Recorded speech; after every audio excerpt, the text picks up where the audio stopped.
અમે જ્યાં અત્યારે છીએ એ અમસ્તી પણ આખા સૌરાષ્ટ્રમાં રાજકોટ તો અમસ્તી રાજધાની જેમ જ વર્તે છે આજની તારીખે.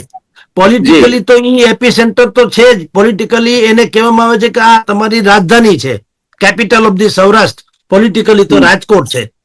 અહીંથી જ ભારતીય જનતા પાર્ટીના પૂર્વ, જેને કહી શકાય પૂર્વ, એનું જે સંગઠન હતું આરએસએસ જનસંઘ, ત્યારથી માંડીને આજ પર્યંત બધું રાજકોટમાંથી જ પલપું.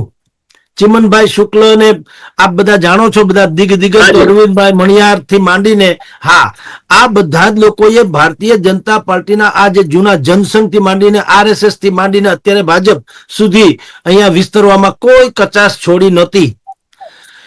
આપે જે તન્ના સાહેબ કીધું, રતિલાલ તન્ના, હા, તેઓ શ્રીએ અલગ સૌરાષ્ટ્રની માગણી કરતી. આમ તમે જુઓ સાહેબ, એ જરાય ખોટું નથી. શું કામ? વર્તમાન સરકાર પણ એ જ વિચારધારા વાળી છે. હમણાં જ 11 નવા તાલુકા અને 3 મહાનગરપાલિકા બનાવીને ટોટલ 9 મનપા થઈ.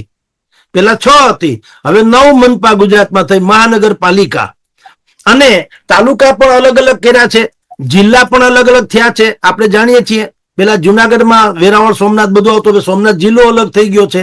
એવી રીતે અલગ અલગ કરે તો કઈ ખોટું નથી, કારણ કે એ ભારતથી અલગ નથી થતા.